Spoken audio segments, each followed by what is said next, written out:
Afternoon, Paolina. How are you? Hi, Peter. Very well, thank you. How are you?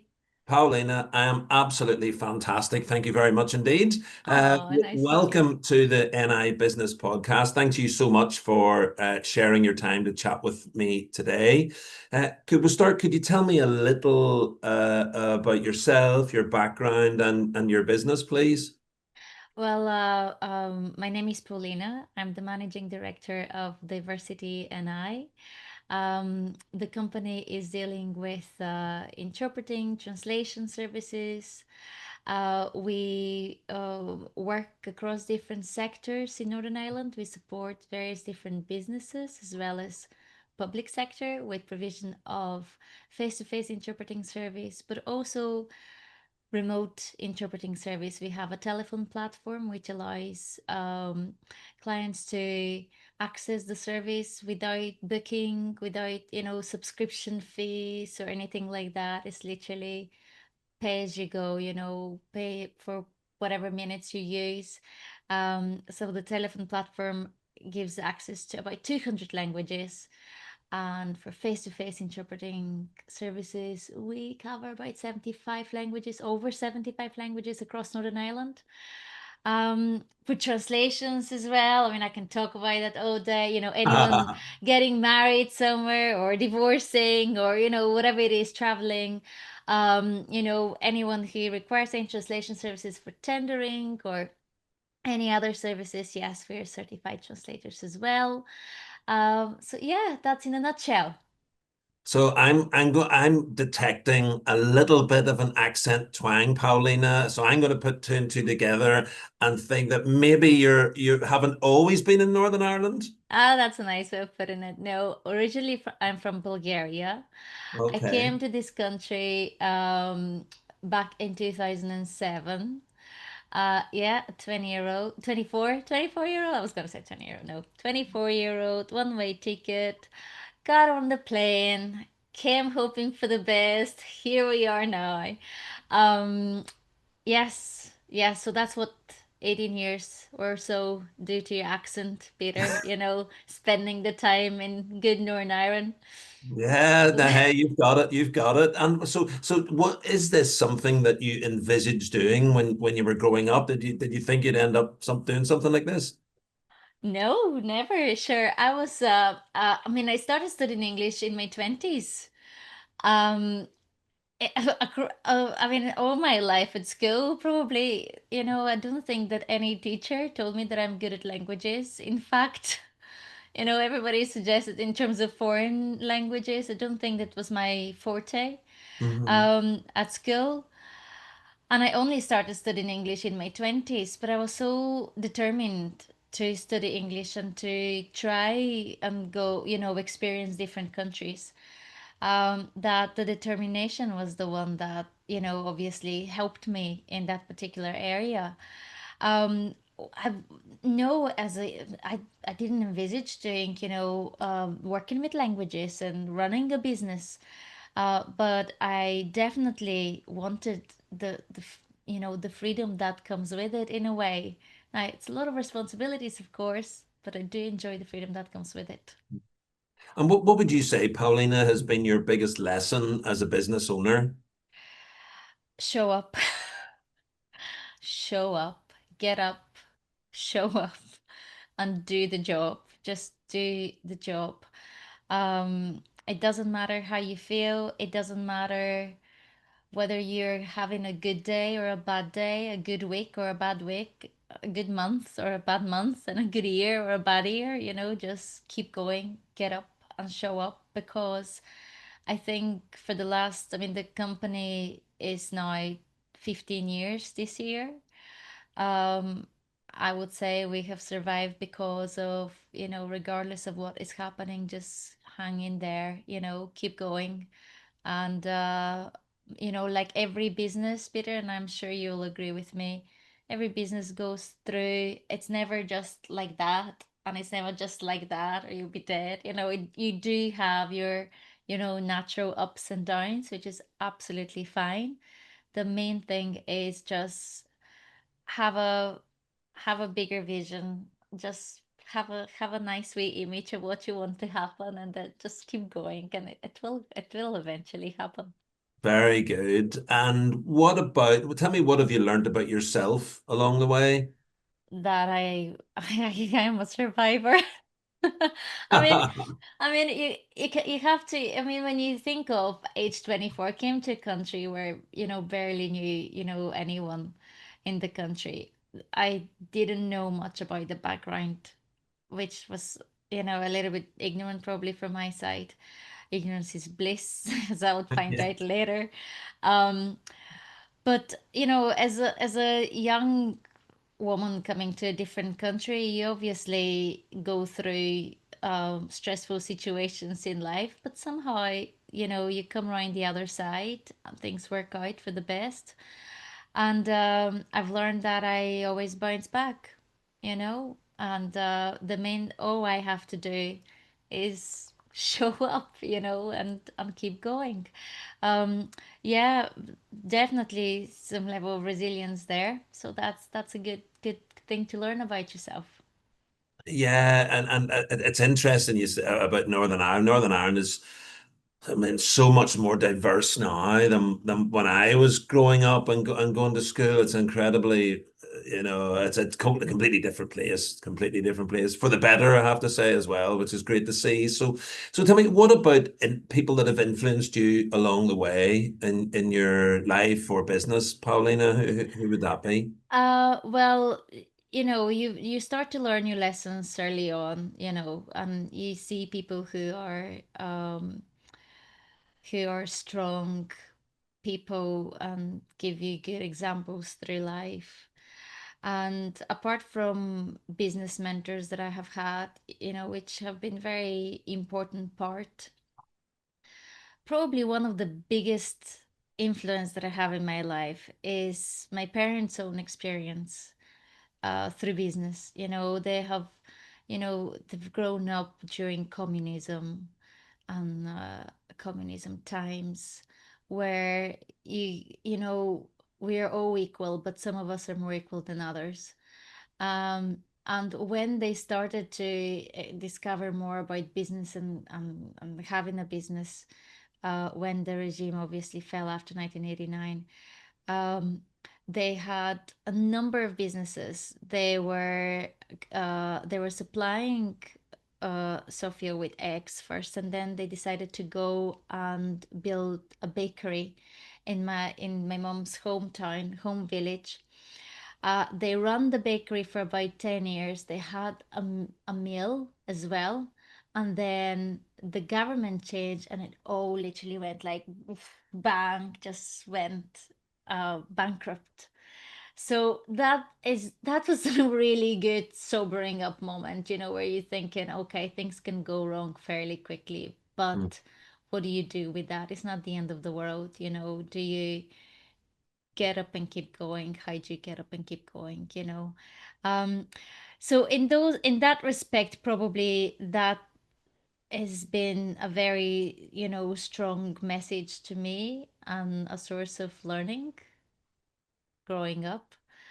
And of course, after that in business, you meet a lot of very sound business people that you try and learn a lot from as well. Very good. Great share. What about um if you think so many years down the line with the business, what is it that today that gets you out of bed and drives your passion for your business? Change, change, for the better, for improvement, change. I mean, diversity and I, we in diversity, do you know what? The thing about diversity is the name diversity, it's a bit of a marketing car crash situation.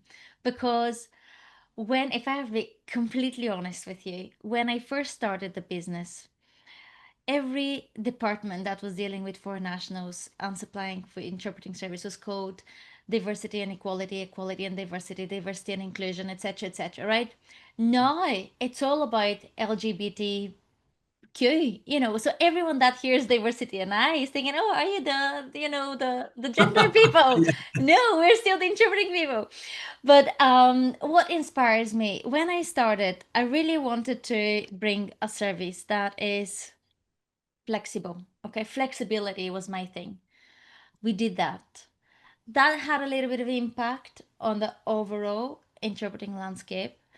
But it still was a positive step in a positive direction. Then I really wanted to change to have the flexibility of remote interpretation, and through various different ways we managed to do that. And there is now a platform where people can, you don't need to book for 2 hours in advance, or to give advance notice, etc. You can literally lift the phone, put your pin code in, and here it is. You have an access to an interpreter within 60 seconds, which is a fabulous service to have, and I'm extremely proud of it. Feedback has been absolutely brilliant for it. uh, now is a bit of an interesting time for us in terms of, where do I want to take the company to, how I want to position the company. And one of the main questions now for me is strategically, where do I want to position diversity and as a service delivery, company that works with various different languages and various different clients. And we have consistently, for the last years, we have been absolutely superb in covering extremely rare languages. So languages like Bengali, Oromo, Amharic, Tigrinya, Somali, Tetum, languages that, to be quite honest with you, you, I have, obviously we train those people, I meet them, and this is super important for us as a business because I take the training myself. It's so important for me to actually meet those people that are going to represent the company when we send them to jobs. Because I always say to them, when we go and obviously we sign new clients up, we represent the interpreters. We do that to say we're covering that service in a professional way. But then when the interpreters go to deliver the jobs, they represent us. So it's a two-way relationship there.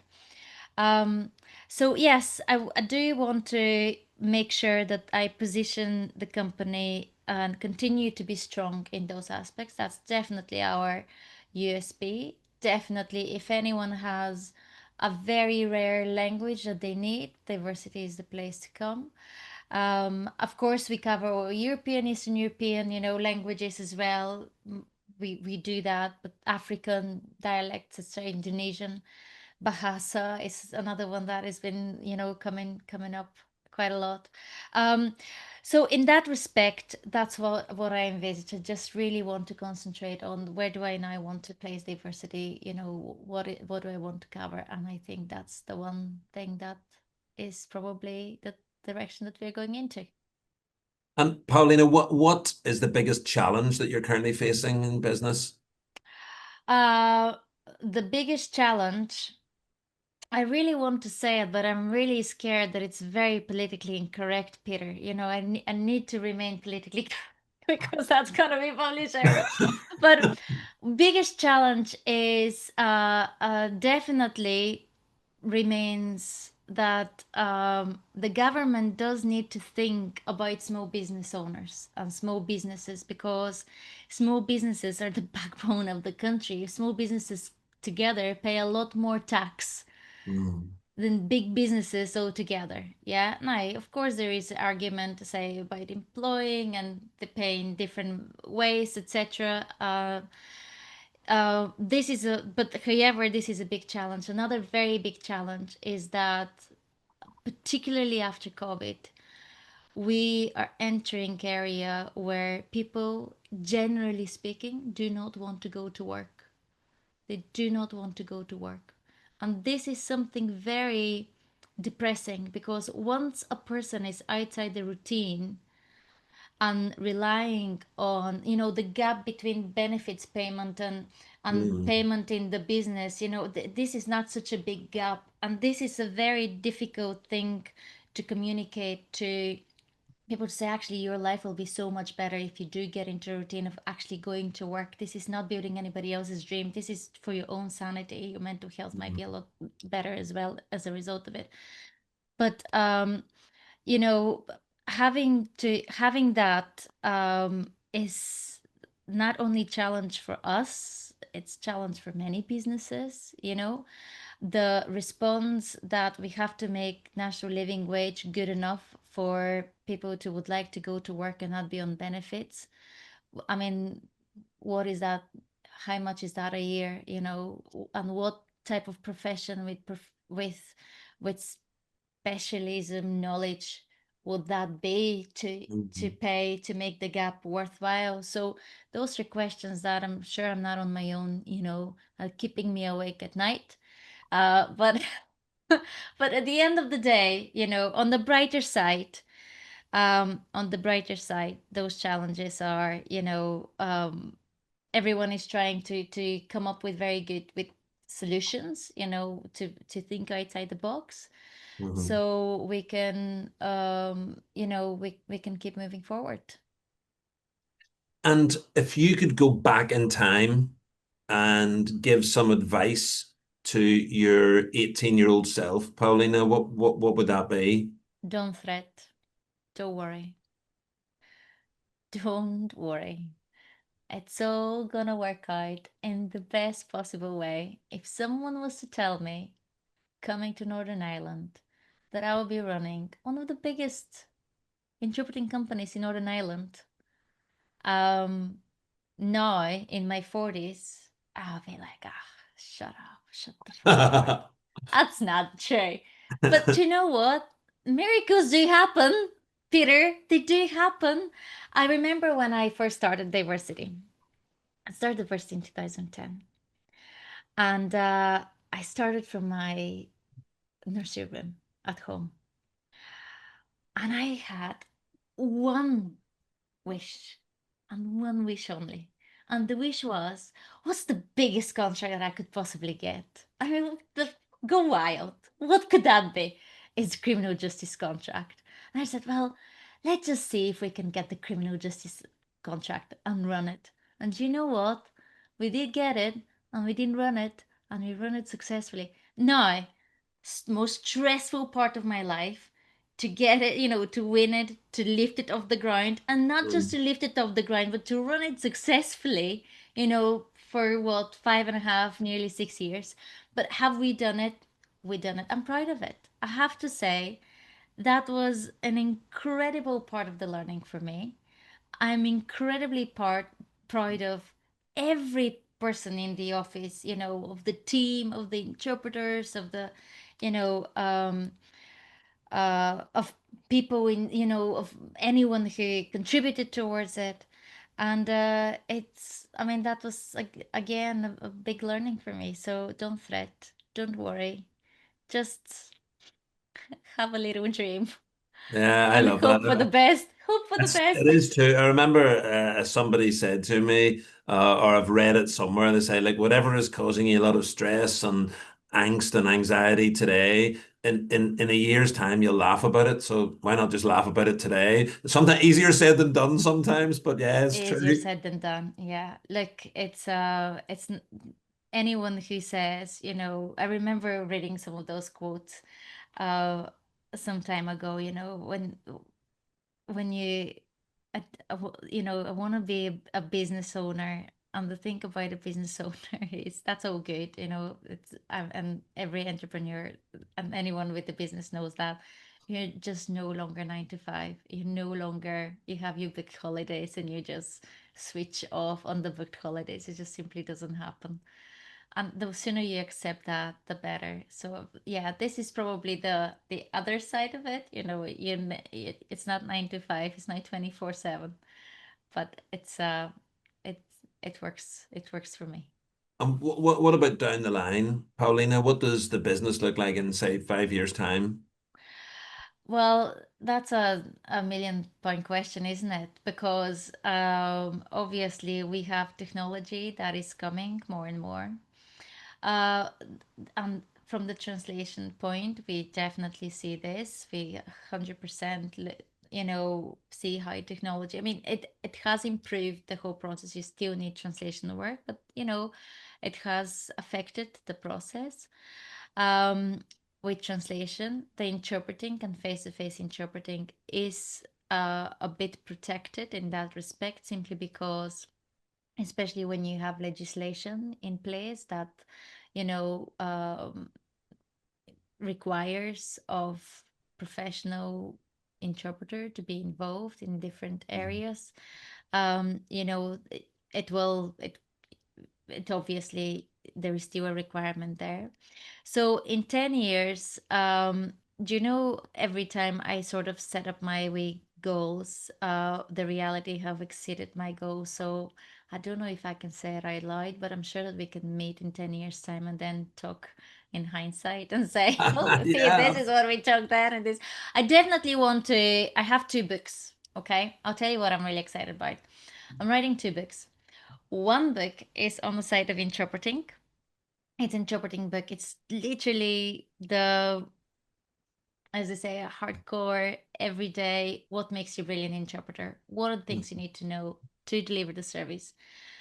A lot of examples there about impartiality. What does the interpreter do when, things are very difficult, when the interpreter doesn't want to interpret anything, when somebody's using bad language, when somebody's saying, oh, I've done that, but I'm going to plead non-guilty, or, So it's all about that. Very interesting examples there. And the other book that I'm halfway through that I'm writing is about the small business, the secret diary of the small business owner. I mean, this is like sometimes coming to a battlefield every single day.